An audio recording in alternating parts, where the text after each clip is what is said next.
अस्सलामुअलैकुम। Programme global review सां गॾु मां आहियां जो मेज़बान इशफाक अहमद। नाज़रीन, प्रोग्राम ग्लोबल रिव्यू में पाण ॻाल्हि कंदा आहियूं आलमी मामलनि आलमी इशूज़ ते। ऐं अॼुकल्ह अफ़गानिस्तान जो जेको इशू आहे उहो सभ खां वधीक डिस्कस कयो पियो वञे पूरी मीडिया में, न सिर्फ़ु पाकिस्तान बल्कि आलमी सतह ते बि इन अफ़गानिस्तान जे हवाले सां ॻाल्हि थिए पई। ऐं मुसलसल ॿिनि टिनि महीननि खां सिर्फ़ु अफ़गानिस्तान जो इशू आलमी लेवल ते डिस्कस पियो थिए। अफ़गानिस्तान जे इशू जे हवाले सां ॻाल्हाइण जे लाइ असां राब्तो कयो आहे Quaid Azam university school of political science and international relation जे असिस्टेंट प्रोफेसर सर असांखे ज्वाइन कयो है डॉक्टर कंदील अब्बास साहब। सर, बहुत शुक्रिया आपका। सबसे पहले ये फरमाइएगा कि अफगान तालिबान का हुकूमत बनाना आप इसे कब्जा समझते हैं या अफगान तालिबान की फतह समझते हैं? इस पे देखिए, बात ये कि तालिबान ने जिस अंदाज में काबुल पे कब्जा किया और उसके बाद ये हुकूमत बनाई, तो इसमें एक बुनियादी शर्त आलमी कम्युनिटी ने ये रखी हुई थी कि अगर ताकत की बुनियाद पर तालिबान ने अफगानिस्तान पर और काबुल पर कब्जा किया तो उनको एक्सेप्ट नहीं किया जाएगा। लेकिन मेरा ख्याल ये है कि तकरीबन तमाम शहरों को उन्होंने बगैर किसी मुज़ाहमत के उन पर कब्जा किया है और अवाम की तरफ से भी उनको किसी खास मुज़ाहमत का सामना नहीं करना पड़ा। तो इस वजह से मैं समझता हूँ कि अभी जो हुकूमत उन्होंने बनाई है उसके लिए जो अफगानिस्तान के रीजनल कंट्रीज हैं और अफगानिस्तान के हमसाया ममालिक हैं, उनमें एक सॉफ्ट कॉर्नर ज़रूर पाया जाता है। लेकिन एक इसमें थोड़ी सी हर्डल ये है कि जो ऑपरेशन तालिबान ने पंजशेर में किया है उसकी वजह से कुछ ममालिक की तरफ से रिजर्वेशन आ रहे हैं। तो आप क्या समझते हैं, ये कि इसको फतह करार देते हैं या कब्जा करार देते हैं आप इसे? देखिए, तालिबान के अपने पॉइंट ऑफ व्यू से तो उनकी बहुत बड़ी फतह है, लेकिन जाहिर है कि जो अफगानिस्तान के अवाम है वो इसको, उनकी एक बड़ी तादाद इसको एक कब्जा ही समझ रही है। लेकिन चूंकि अभी ये एक दरमियान में हम हैंगिंग पोजीशन में है, अभी कुछ अर्सा गुजरने के बाद अंदाजा होगा कि जो तालिबान ने अवाम के साथ वादे किए थे वो उन वादों को पूरा करते हैं या नहीं। क्योंकि जब वो अफगानिस्तान में एंटर हुए तो बहुत से वॉर लॉर्ड्स जो थे उनके साथ उनकी अंडरस्टैंडिंग ये थी कि अगर आप हमारे खिलाफ मुज़ाहमत नहीं करेंगे तो कल जब हम जो भी हुकूमत बनाएंगे तो उसमें जो पावर शेयरिंग होगी उसमें आपका भी शेयर होगा। लेकिन इस वक्त जो हुकूमत उन्होंने बनाई है तो उसके लिए कुछ रिजर्वेशंस है नॉर्दर्न अलायंस में भी और खुद पश्तूनों में भी कि उन्होंने सिर्फ तालिबान डोमिनेंट हुकूमत बनाई है। लेकिन तालिबान का ख्याल ये है कि ये एक अबूरी हुकूमत है और फ्यूचर में वो ख्वातीन को भी इसमें हिस्सा देंगे और जो पश्तूनों के अलावा या तालिबान के अलावा बाकी कम्युनिटीज हैं उनको भी इसमें हिस्सा देंगे। तो अगर ऐसा वो करते हैं तो मैं समझता हूँ फिर एक पॉपुलर गवर्नमेंट बन सकेगी, फिर अफगानों की भी पता होगी और तालिबान की भी पता होगी। अच्छा सर, अफगानिस्तान पे जो तालिबान की हुकूमत है वो बज़ाहिर तो हमें दिखती है कि उन्होंने कब्जा किया हुआ है, लेकिन क्या आप समझते हैं, आप एक पॉलिटिकल साइंस के एक्सपर्ट होते हुए आप समझते हैं कि अफगान तालिबान में कोई सियासी समझबूझ भी है? देखिए, 90s के मुकाबले में अगर कंपेयर करके हम देखें तो तालिबान के रवैये में बहुत फ़र्क आया है और आमतौर पर यह महसूस हो रहा है कि ये तालिबान अब एक नए ज़माने के मुताबिक बिहेव कर रहे हैं। अभी जो ब्रूटलिटी थी उनके रवैये में, जो शिद्दत थी माजी में, वो शिद्दत ख़त्म हो गई है। अभी जो अवाम की तरफ से डिमांड्स आ रही हैं वो उनको एक्सेप्ट करने के लिए भी तैयार नजर आते हैं। लेकिन एक बड़ी इंपॉर्टेंट बात ये है कि जिसको सब लोग इग्नोर कर रहे हैं वो ये है कि तालिबान के अपनी सफ़ों के अंदर भी काफ़ी ग्रुपिंग पाई जाती है और बहुत से तालिबान जो हैं वो मॉडरेट सोच के साथ बिहेव करना चाहते हैं। लेकिन जाहिर है कि इसके साथ ही जो उनकी ट्रेडिशनल लीडरशिप है उनके लिए बहुत मुश्किल होगा कि अपनी जो ट्रेडिशनल आइडियोलॉजी है उससे कंप्लीटली छुटकारा हासिल कर सके। अब मैंने इसीलिए कहा कि आइंदा आने वाले दिनों में ये महसूस होगा कि जो मॉडरेट तालिबान है वो इसमें उनकी बात सुनी जाती है या जो ट्रेडिशनल सोच रखने वाले तालिबान है उनकी सब बात सुनी जाती है। अच्छा, आप कह रहे हैं कि जो 90 की दिहाई में तालिबान थे ये उससे डिफरेंट हैं। कैसे डिफरेंट हो सकते हैं? अफगान सकाफती कमीशन के नायब सरबरा अहमदुल्लाह वासिक ने यह बयान दिया है कि खवातीन किसी भी खेल में बशमूल क्रिकेट में वो हिस्सा नहीं ले सकते। तो 90 के तालिबान और 2021 के तालिबान में तो कोई डिफरेंस नहीं हुआ सर? बिल्कुल, मैं आपसे एग्री करता हूं, लेकिन आप ये भी देखिए कि पहले ही 2 दिनों में उन्होंने ख़वातीन एंकर को इजाज़त दे दी कि आप टेलीविज़न पे आकर प्रोग्राम कर सकते हैं। काबुल में ख़वातीन ने मुज़ाहरे भी किए, अगरचे उनके खिलाफ कुछ ऑपरेशन भी हुए, लेकिन उन मुज़ाहरों के खिलाफ कोई शिद्दत पसंदाना पॉलिसी इख्तियार नहीं की। क्रिकेट की उन्होंने इजाज़त दे दी है, टेलीविज़न के बाकी प्रोग्राम उसी तरह चल रहे हैं और उन्होंने जो इंसानी हकूक़ की तंज़ीमें उनको भी इजाज़त दी है। इसी तरह वो रीजनल कंट्रीज़ की जो बात है उसको भी सुन रहे हैं। लेकिन अभी ये बहुत अर्ली होगा कि अगर हम तालिबान के बारे में कोई जजमेंट दें कि वो फ्यूचर में क्या होंगे। आप देखिए कि जितनी भी रीजनल कंट्रीज़ हैं और इंटरनेशनल कम्युनिटी हैं, वो इनकी रिकॉग्निशन के बारे में मेन कंडीशन यही लगा रहे हैं कि तालिबान का बिहेवियर देखकर वो अपने फैसले करेंगे। इस वक़्त तक असल में जैसे उनकी एक शनाख्त बनी हुई थी कि गर्दनें उतार देते हैं, कोड़े मारते हैं और लोगों को जेलों में डाल देते हैं, फिलहाल वो बिहेवियर उनका नज़र नहीं आया। इस वजह से महसूस ये हो रहा है कि कुछ उनके रवैये में माज़ी की निस्बत तब्दीली आई है। अगर ये तब्दीली जारी रहती है तो मेरा ख्याल है फ्यूचर में काफ़ी बेहतर इम्कानात नज़र आएँगे। सर, आप कह रहे हैं कि अभी ये बहुत जल्दी होगा कि उनको जज किया जाए, लेकिन first impression is the last impression, आपने भी ये सुना होगा। लेकिन ये जो खवातीन के एहतजाज की बात कर रही है, इसको कवर करने वाले 2-3 सहाफ़ियों को अफगान तालिबान ने ज़दोकोब किया है। तो मुझे तो ऐसा समझ नहीं आता। मैं समझना चाहता हूं आपसे कि आप इंटरनेशनल रिलेशन और पॉलिटिकल साइंस के एक्सपर्ट होते हुए मुझे समझाएं कि तालिबान किस तरह चेंज हुए। वो खवातीन को इजाज़त नहीं देते, वो उनके अगेंस्ट होने वाले एहतजाज को कवर करने वाले सहाफ़ियों को ज़दोकोब करते हैं, तो तालिबान किस तरह अलग हो सकते हैं? देखिए, बात ये है ना कि मैंने अभी अर्ज़ किया कि तालिबान की सफ़ों में मॉडरेट भी हैं और ट्रेडिशनल भी हैं। जहाँ पर मॉडरेट तालिबान नज़र आते हैं आपको, आप देखिए कि उसमें ख़वातीन को रोडों पे उन्होंने आने की इजाज़त भी दी और सॉफ्टली उनको कहा कि हम आपके मुतालबात भी सुनेंगे। इसी तरीके से उन्होंने जो टीवी पर एंकर्स काम कर रही हैं, उनके ऊपर भी कोई पाबंदी नहीं लगाई। हिजाब की बारे में भी वो सख्तियाँ नहीं की। माज़ी में आपने देखा होगा कि उन्होंने बिल्कुल ख़वातीन के घरों से बाहर निकलने पे पाबंदी लगा दी थी। लेकिन इस दफ़ा में अफ़गानिस्तान की सड़कों पर ख़वातीन नज़र आ रही हैं।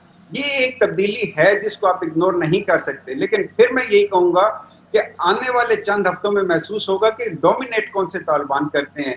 जो मॉडरेट सोच रखने वाले हैं वो हैं या ट्रेडिशनल। अगर ट्रेडिशनल तालिबान इस पे डोमिनेट कर गए तो मैं नहीं समझता कि तालिबान की हुकूमत जारी रह सकेगी। बल्कि अगर वही दोबारा सख्त पॉलिसियाँ उन्होंने अपनाई तो अफ़गानिस्तान एक दफ़ा फिर दाखिली खाना जंगी और अदम इस्तेहकाम की तरफ जा सकता है। अच्छा सर, ये फरमाइएगा कि अफगान हुकूमत ने 11 सितंबर यानी 9/11 को हलफ उठाने का फैसला किया है।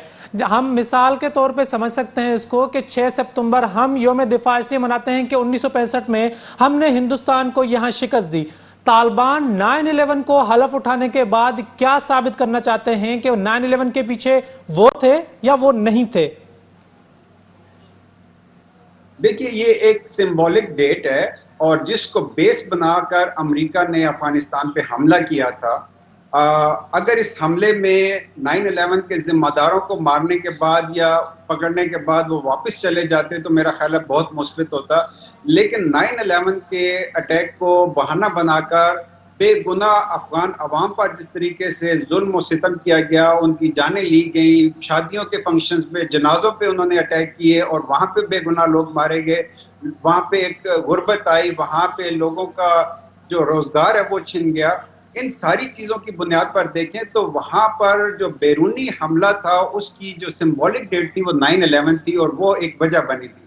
ये मैं समझता हूँ कि इत्तफाकन ये हुआ है कि ये डेट तालिबान की हुकूमत के ऐलान के साथ मैच कर रही है। अब वो ये शो करना चाह रहे हैं कि 20 साल पहले जिस बुनियाद पर इनको हटाया गया था, इस मुल्क से निकाला गया था जब इनकी हुकूमत को ख़त्म किया गया था, अब वो दोबारा जिद्दोजहद के साथ अपनी हुकूमत दोबारा बना रहे हैं। और मेरा ख्याल है कि अगर उनकी हुकूमत को अवामी हमायत हासिल ना हुई तो फिर शायद यहाँ पर मजीद जो दहशतगर्द ग्रुप हैं उनको पनपने का मौका मिलेगा और अफगानिस्तान की सरजमीन फिर दूसरे ममालिक के खिलाफ इस्तेमाल हो सकेगी। लेकिन अब डिपेंड ये करता है कि तालिबान किस तरह अफगानिस्तान के अवाम को जो उन्होंने उनके जिस्मों पर हुकूमत तो उन्होंने कर ली है, अब उनका चैलेंज तब शुरू होगा जब उनके दिलों पर हुकूमत की बात आएगी। अच्छा सर, फरमाइएगा कि अफगान हुकूमत ने जो काबीना का ऐलान किया है उस पे अमेरिका ने एतराज़ात भी उठाए हैं। आप क्या समझते हैं कि इसको अफगानिस्तान में या अफगानिस्तान ने इसको कहा है कि ये अफगान का अंदरूनी मामला है जिस पे अमेरिका ने मदाखलत की है। आप इस सारे मामलात को कैसे देखते हैं एज ए इंटरनेशनल रिलेशन के प्रोफेसर? देखिए, टेक्निकली तो ये है कि दोहा एग्रीमेंट जो हुआ था तालिबान और अमेरिका के दरमियान, उसमें एक कंडीशन ये थी कि तालिबान की लीडरशिप को इंटरनेशनल जो ब्लैक लिस्ट है उसमें से निकाल दिया जाएगा। इस लिस्ट का हिस्सा हक्कानी नेटवर्क के कुछ लोग भी थे।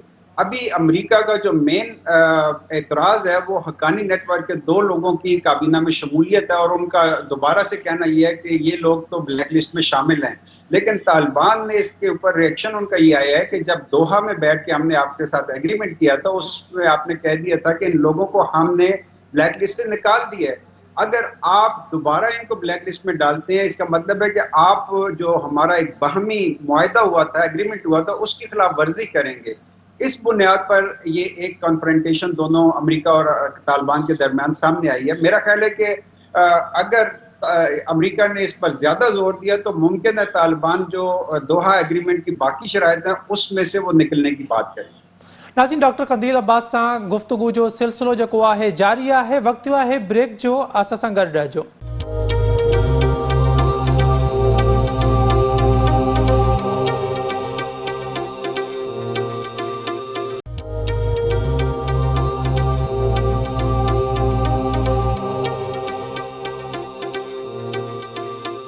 प्रोग्राम में एक दफ़ो बीहर भलीकार। अच्छा डॉक्टर साहब, ये फरमाइएगा कि अगर बात की जाए निज़ाम हुकूमत की, तो अफगानिस्तान में किस तरह का निज़ाम हुकूमत है? एक अमीरुल मोमिनीन है, एक प्राइम मिनिस्टर है, 2 डिप्टी प्राइम मिनिस्टर हैं। तो इस सारे को सबको देखते हुए आप क्या समझते हैं कि ये निज़ाम हुकूमत किस तरह का है और ये चल पाएगा?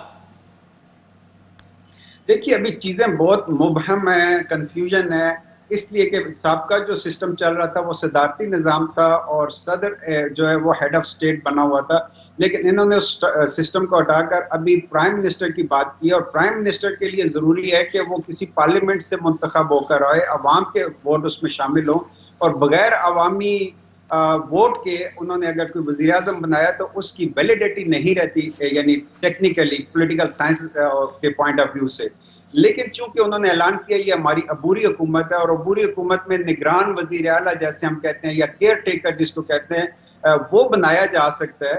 और अगर इनकी जिम्मेदारी ये हो कि मुल्क में आज़ाद और शफाफ इंतखाबात हों, और ये हुकूमत आम इंतखाबात के जरिए दोबारा जो लोग मुंतखब होकर आएंगे उससे एक पार्लियामेंट बने, और फिर पार्लियामेंट में अक्सरियती जमात जो होती है वो अपना प्राइम मिनिस्टर बनाती है, अगर इसी सिस्टम को फॉलो करें तो वो बहुत अच्छा होगा। लेकिन चूंकि अमारात इस्लामिया का उन्होंने एक ऐलान किया है, और इसमें जो सुप्रीम लीडर है वो मुल्ला अखुन को जो उन्होंने बनाया है, अब यहाँ पर आकर थोड़ी सी एक डिफरेंस नजर आता है। मुझे बाज़ वक़्त ये महसूस होता है कि ये ईरान के एक्सपीरियंस को इस्तेमाल करना चाहते हैं, जैसे वहाँ पे एक सुप्रीम लीडर होता है और उसके नीचे एक इस्लामी निज़ाम चल रहा है। शायद तालिबान भी उसको फॉलो करने की कोशिश करेंगे, लेकिन उनको ये भूलना नहीं चाहिए कि वहाँ का सुप्रीम लीडर भी इनडायरेक्टली अवाम से इलेक्टेड होता है।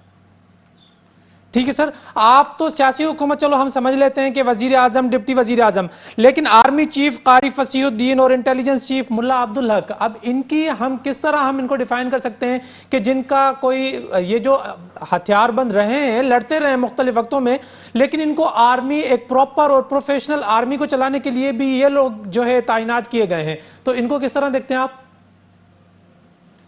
देखिए, माजी में भी हमने देखा कि तालिबान बहुत ज्यादा एक्सपीरियंस नहीं थे, जिसकी वजह से ना तो वो इलाकाई ममालिक के साथ अच्छे ताल्लुकात बना सके, ना अफगानिस्तान के अंदरूनी हालात को बेहतर बना सकते। उनका एक्सपीरियंस नहीं था, और इन एक्सपीरियंस होने की वजह से उन्हें फिर नुकसानात भी हुए। इस दफा भी मेरा ख्याल है कि उन्होंने जिस तरह के लोगों को मुख्तलिफ ओहदे दिए हैं, बेशक वो अबूरी हुकूमत है, लेकिन अबूरी हुकूमत में भी काफी एक्सपीरियंस लोग चाहिए होते हैं।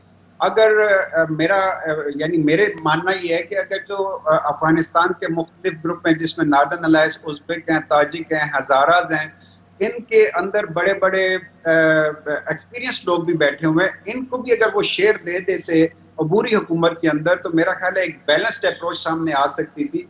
लेकिन जब उन्होंने सिर्फ अपनी लीडरशिप को पूरी हुकूमत में शामिल किया है तो बाज़ औक़ात ये एक कंफ्यूजन रहता है कि किस तरीके से वो एक नया सिस्टम इस्टेब्लिश करेंगे जो अफगानिस्तान में अमन और अमान कायम करेगा। सर फरमाइएगा कि अमेरिका अब जंग तो हार चुका है और सारी दुनिया ये जानती है, आप क्या समझते हैं, आपकी नज़र में अमेरिका के जंग हारने के पीछे क्या असबाब थे?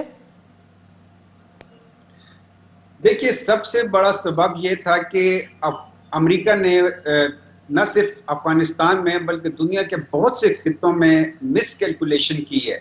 उनकी इंटेलिजेंस की बहुत बड़ी नाकामी है कि जब वो 20 साल यहाँ पे रहे और हज़ारों अरब डॉलर का खर्चा किया, लाखों लोगों को मारा, इसके बावजूद उनकी प्लानिंग में ये था कि शायद वो यहाँ पर आकर अपना असर और रसूख मुस्तकिल कायम कर लेंगे। सबसे बड़ी बात यह कि इंटेलिजेंस की मिसकैलकुलेशन है और दूसरी बात यह कि पॉलिटिकली मिसमैनेज किया चीज़ों को उन्होंने। आप ये देखिए कि सीरिया के इशू में, फिलिस्तीन के इशू में, यमन के इशू में, यानी इन तमाम मामलात में इराक का सबसे बड़ा इशू है। कहीं पे भी अमेरिका को वो पॉलिसीज इख्तियार नहीं कर सके वो जो वहाँ के अवाम में अमेरिका को मकबूल बनाती, यानी अवामी मसाइल को वो एड्रेस करते। उन्होंने चूंकि सिर्फ अपने मसाइल को वहाँ पर फॉलो किया है और जो अपने इलाकाई मफादात थे उसको बुनियाद बनाकर अपनी पॉलिसियाँ मरतब की हैं, तो जाहिर है कि जो लोकल इंटरेस्ट होते हैं वो उनके जो अमरीकी इंटरेस्ट है उसके साथ इन कॉन्फ्लिक्ट होते हैं। तो अवाम ने कभी उनको वेलकम नहीं किया, उनमें कभी उनको पॉपुलैरिटी नहीं मिली, जिसकी वजह से उन्हें बहुत ज़्यादा हज़ीमत का सामना करना पड़ा। इसके साथ साथ एक बड़ी और इशू ये है कि जो अफगानिस्तान के मामलात में पॉजिटिव रोल प्ले करने वाले ममालिक थे, अमेरिका ने उनको इग्नोर किया, यानी पाकिस्तान को इग्नोर किया और उसकी बजाय जो स्पॉयलर थे और मामलात खराब करने वाले थे जैसे इंडिया, इनको अपने साथ लेकर चलने की कोशिश की, तो नतीजा आपके सामने है। अच्छा सर, ये फरमाइएगा कि चीन ने अफगान हुकूमत को चलाने के लिए 3 करोड़ 10 लाख डॉलर की मालियत का इमदाद का ऐलान किया है। आप क्या समझते हैं कि चीन इतना फेवर क्यों कर रहा है तालिबान को, या सिर्फ मैं अगर ये कहूं कि दुश्मन का दुश्मन दोस्त होता है तो चीन इस कहावत में चल रहा है? देखिए, चीन की जो फॉरेन पॉलिसी है उसका एक बेसिक एलिमेंट ये है कि उसने जियोपॉलिटिकल पॉलिसीज की बजाय जियोपॉलिटिक्स को बेस बनाने की बजाय जियो इकोनॉमिक को बेस बनाया है, यानी इकोनॉमिक एक्टिविटीज की तरफ वो गया है। इसी वजह से आप देखते हैं कि एट द सेम टाइम अगर वो पाकिस्तान में इन्वेस्टमेंट कर रहा है तो इंडिया में भी उसकी इन्वेस्टमेंट है। अगर वो ईरान में 400 बिलियन डॉलर के इन्वेस्टमेंट करता है तो सऊदी अरब में भी और इजराइल में भी इन्वेस्टमेंट कर रहा है। यानी चाइना का मेन पर्पस ये है कि वो अपने इकोनॉमिक इंटरेस्ट के लिए काम करे और जब उसका इकोनॉमिक इन्फ्लुएंस बन जाएगा तो फिर शायद वो पॉलिटिकल इंटरेस्ट की तरफ जाए। अफगानिस्तान में भी माजी में हमने देखा पिछले 1-2 साल के अंदर उनके तालिबान के साथ या अफगान गवर्नमेंट के साथ जितने भी रिलेशंस रहे हैं, उनका मेन ऑब्जेक्टिव अफगानिस्तान में इकोनॉमिक एक्टिविटीज हैं और वन बेल्ट और वन रोड की जो उनकी प्रोजेक्ट चल रहा है और खासतौर पर सीपैक का जो प्रोजेक्ट चल रहा है, अब उनकी तरजीह ये है कि अफगानिस्तान में अमन और अमान आने के बाद सीपैक के प्रोजेक्ट को एक्सटेंड किया जाए और इसमें सेंट्रल एशिया को भी इन्वॉल्व किया जाए, अफगानिस्तान को भी इन्वॉल्व किया जाए, क्योंकि जब खित्ते में अमन और अमान होगा तो इकोनॉमिक एक्टिविटीज को और ज्यादा डेवलपमेंट वो कर सकते हैं उसमें। अच्छा डॉक्टर साहब, ये फरमाइएगा कि माजी करीब में हमने सोवियत यूनियन और अमेरिका को अफगानिस्तान में कन्वेंशनल जंग करते हुए देखा है। क्या आप समझते हैं कि मुस्तकबिल में भी कोई आलमी ताकत दोबारा अफगानिस्तान में जाके कन्वेंशनल वार शुरू कर सकता है? कोई इस तरह की पेशगोई आप कर सकते हैं इस हवाले से? देखिए, मुस्तकबिल में अभी बज़ाहिर ऐसे कुछ चांसेस नजर नहीं आ रहे कि कोई बड़ी ताकत आकर यहाँ पर ताकत का इस्तेमाल करे। अब मेरा ख्याल है कि दुनिया हार्ड जो पावर थी उससे हटकर अब सॉफ्ट पावर की तरफ जा रही है, आहिस्ता आहिस्ता मूव इस तरफ कर रही है। यानी दुनिया की तकरीबन तमाम बड़ी ताकतों ने देख लिया कि हार्ड पावर जो होती है वो ज्यादा मौसर नहीं होती, इसकी बजाय सॉफ्ट पावर का इस्तेमाल किया जाए। यानी सॉफ्ट पावर का मतलब यह है कि इकोनॉमिक एक्टिविटीज हों, कल्चरल एक्टिविटीज हों, सोशल पोलिटिकल एक्टिविटीज हों। अभी रूस और चाइना चूंकि एक पेज पर हैं और जो वेस्टर्न कंट्रीज हैं उनको यहाँ पर एक शिकस्त हो चुकी है। अब जो मुस्तकबिल करीब है उसमें नजर यही आता है कि चाइना एक रीजनल ब्लॉक बनाकर अफगानिस्तान में कोशिश करेगा कि इकोनॉमिक एक्टिविटीज जनरेट हो और उसकी बेस पर यहाँ के जो लोकल मसाइल है वो भी हल हों, उसके साथ साथ इलाकाई सतह पर भी इकोनॉमिक एक्टिविटीज आए। अब ये ऐसी चीज है जिससे अवाम के मसाइल हल होंगे, अवाम की गुर्बत का खात्मा होगा और इस वजह से इसको वेलकम भी किया जा सकता है। लेकिन अगर किसी बड़ी ताकत ने फिर कोई ऐसी गलती सोची कि ताकत का इस्तेमाल किया जाए और फौजी तरीके से मसाइल को हल किया जाए, तो मैं समझता हूँ कि फिर एक तवील अरसे के लिए बड़ी ताकतों के लिए भी इसके मनफी नताइज सामने आएंगे और खित्ते के लिए भी। अच्छा सर, आपने बीबीसी के हवाले में, बीबीसी में जो एक आर्टिकल शाया हुआ है उसमें भी आपका जिक्र है और आपने एक तज्जिया पेश किया है। आप क्या समझते हैं कि कतर इतना छोटा मुल्क होते हुए इतना इंपॉर्टेंट रोल कैसे अदा कर सकता है, और जो बाकी ममालिक हैं जो अपने आप को सुपर पावर कहते हैं वो कतर के तरह अपने आप को किस तरह चेंज कर सकते हैं? देखिए, दुनिया के जितने भी ममालिक होते हैं उनके अंदर एक ख्वाहिश जरूर पाई जाती है कि उनकी रीजनल और इंटरनेशनल लेवल पर एक प्रेस्टीज हो, एक इज्जत हो, एक रेस्पेक्ट हो। तो इसके लिए हर मुल्क डिफरेंट टूल्स यूज करता है।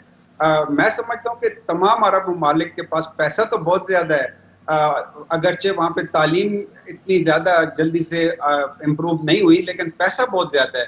तो सऊदी अरब, यूएई और बाकी जो अरब ममालिक है उनके मुकाबले में कतर ने अपने पैसे को बहुत पॉजिटिवली डिप्लोमेटिक एक्टिविटीज के लिए इस्तेमाल किया है। और जो जिसका मैं जिक्र कर रहा था कि सॉफ्ट पावर, अब जो इन्होंने खुद जाकर वहां पर सॉफ्ट पावर डेवलप की है, मैं समझता हूँ उसकी वजह से एक तरफ तो इंटरनेशनल जो कम्युनिटी है उसमें उनको पॉजिटिव एक रिस्पांस मिला है, और दूसरा रीजनल लेवल पे भी, चूंकि जहां जहां पे भी कॉन्फ्लिक्ट्स थे, बहुत मुश्किल होता है किसी मुल्क को वहां जाकर कोई रोल प्ले करे। लेकिन कतर ने अफगान सीरिया के इशू में भी, इजिप्ट के इशू में भी, फिलिस्तीन के इशू में, हिजबुल्लाह लबनान, हमास, अखवानुल मुस्लिमून, यमन में, तकरीबन तमाम ममालिक में अपना एक पॉजिटिव रोल प्ले करके कोशिश की है कि वहां पे अमन और अमान कायम हो।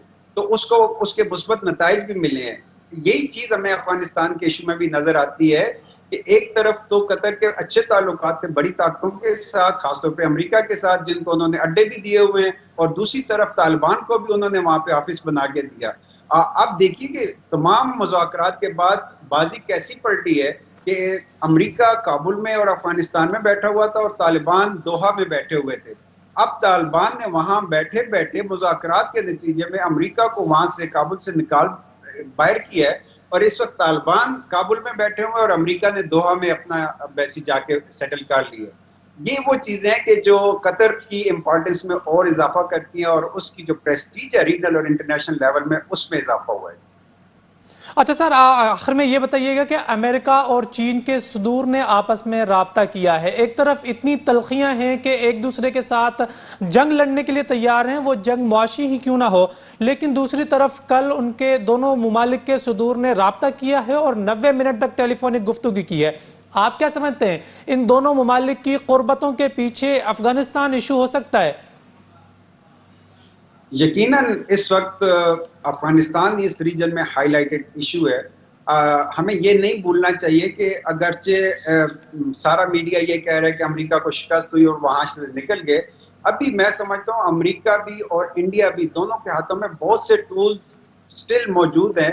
और देखिए, 3 लाख की फौज थी अफगानिस्तान की जो अमेरिका ने ट्रेन की थी। एनडीएस जो वहां का एक इंटेलिजेंस का सिस्टम था वो अमेरिका ने और इंडिया ने मिलकर तैयार किया था। वो सारे लोग कहीं मारे तो नहीं गए, खत्म तो नहीं हुए, वो अफगानिस्तान के अंदर मौजूद हैं और किसी वक्त भी अमेरिका या इंडिया उनको मिसयूज कर सकते हैं। मेरा ख्याल ये है कि इसी बुनियाद पर वो चाइना के साथ एक अंडरस्टैंडिंग बनाना चाहते हैं कि अगर चाइना अपनी एक्टिविटीज अफगानिस्तान में शुरू कर रहा है तो वो अमरीकी मफादात का भी इस दौरान ख्याल रखें। सर, आप ये कह रहे हैं कि अमेरिका ने जो 3 लाख फौजी ट्रेन किए हैं वो तालिबान के अगेंस्ट यूज हो सकते हैं जब हिंदुस्तान और अमेरिका चाहेंगे तो? किसी किसी जब उनको अपने मकासद का उसूल करना हो तो वो 3 लाख फौजी हो या उनमें से एनडीएस हो या बहुत से सियासतदान उन्होंने तैयार किए हुए थे जो इस वक्त भी प्रो अमेरिकन सोच रखते हैं। इंडिया की भी वहां पे इन्वॉल्वमेंट है। और आपकी दिलचस्पी लिए बता दूं कि बहुत से अफगान फौजी इस वक्त इंडिया में मौजूद थे ट्रेनिंग के लिए, और उनको इंडिया ने वहीं रोक लिया क्योंकि काबुल में एक तब्दीली आ चुकी है। और बाज इंटेलिजेंस जराए ये कहते हैं कि इंडिया में ये सोच पाई जाती है कि जो अंडर ट्रेनिंग ऑफिसर थे उनका एक ब्रिगेड बनाकर वो मुश्किल हालात के लिए उनको तैयार रखे और जब कभी ज़रूरत हो तो यही ब्रिगेड लॉन्च करके अफगानिस्तान में अपने मकासद हासिल करने की कोशिश कर सकते हैं।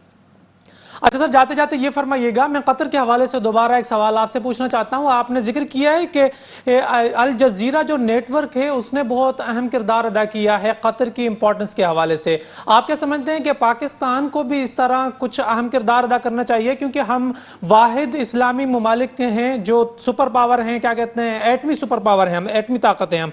तो इस हवाले से हमें क्या करना चाहिए, पाकिस्तान को अपनी पॉलिसी किस तरह इंप्रूव करनी चाहिए, और कौन सा ऐसा नेटवर्क हो सकता है जिसके जरिए हम भी सॉफ्ट पावर अपना जो है वो बना सकते हैं आलमी लेवल पे? देखिए, पाकिस्तान के पास इस्लामी दुनिया की और खित्ते की मजबूत तरीन फौज है और पाकिस्तान एक न्यूक्लियर पावर है। और मेरा ख्याल ये है कि पाकिस्तान से माजी में कई जगहों पे गलतियां भी हुई, लेकिन माजी की गलतियों से सबक सीखते हुए पाकिस्तान ने इस वक्त जो पॉलिसी अपनाई है वो बहुत कामयाब पॉलिसी है। आप देखिए कि पिछले चंद सालों से अमेरिका को हमारी लीडरशिप कह रही थी कि आप ताकत के इस्तेमाल से अफगानिस्तान में मसाइल का हल नहीं कर सकते, आपको गुफ्तगू का रास्ता इख्तियार करना चाहिए। और इसी बुनियाद पर हम तालिबान के अंदर जो इन्फ्लुएंस था उसको इस्तेमाल करते हुए तालिबान को अमेरिका के साथ मुज़ाकरात की मेज पे बिठाया, और मेज पे बैठने के बावजूद भी अमेरिका मुज़ाकरात के जरिए मसाइल को हल करने के लिए तैयार ना हुआ। और आखिर में अल्टीमेटली आकर अमेरिका को ये मानना पड़ा है कि पाकिस्तान की बात ठीक थी, और इंटरनेशनल कम्युनिटी ने भी ये बात मान ली है। इसी वजह से देखिए इस वक्त इस्लामाबाद रीजनल और इंटरनेशनल डिप्लोमेसी का एक मरकज बना हुआ है और पाकिस्तान की अहमियत में और भी इजाफा हुआ है। मेरा ख्याल ये कि फ्यूचर में भी पाकिस्तान को अपनी जो खित्ते के बारे में पॉलिसीज हैं उसको बैलेंस्ड अप्रोच के साथ आगे बढ़ाना चाहिए, और जो अपनी सॉवरेनिटी और इंडिपेंडेंस है उसको बरकरार रखते हुए उसको अपनी फर्स्ट प्रायोरिटी बनाते हुए फिर वो अपनी पॉलिसीज को तश्कील। डॉक्टर कंदील अब्बास साहब, बहुत शुक्रिया आपके वक्त का, आपने अपना तजिया पेश किया अफगानिस्तान के हवाले से। नाज़रीन, डॉक्टर कंदील Abbas Quaid-e-Azam university school of political science and international relation के असिस्टेंट प्रोफेसर असां सां गॾु मौजूद हुआ, जेके अफगानिस्तान के हवाले से तफ़सीली गुफ्तगू पेश करे रहा हुआ, पंहिंजो तजियो ॾेई रहा हुआ। इन हवाले से अगर दुनिया की सतह ते ॾिठो वञे तो सिर्फ़ अफगानिस्तान जो इशू है जो हर चैनल हर नेटवर्क ते डिस्कस किया पियो वञे, एतिरी क़दर तो जो 2 महीना गुज़रण खां पोइ भी हिन वक्त रुगो अफगानिस्तान जो इशू जो वो टॉप ऑफ द लिस्ट है। तो अफगानिस्तान में हर गुज़रंदड़ ॾींहं सां का नई डेवलपमेंट सामूं अचे पई। अॼु जे प्रोग्राम में एतिरो ही। अॻे हफ़्ते नएं मौज़ूअनि सां गॾु अव्हां जी ख़िदमत में हाज़िर थींदासीं। तेसिताईं पंहिंजे मेज़बान इशफाक़ अहमद खे ॾींदा इजाज़त। अल्लाह हाफ़िज़।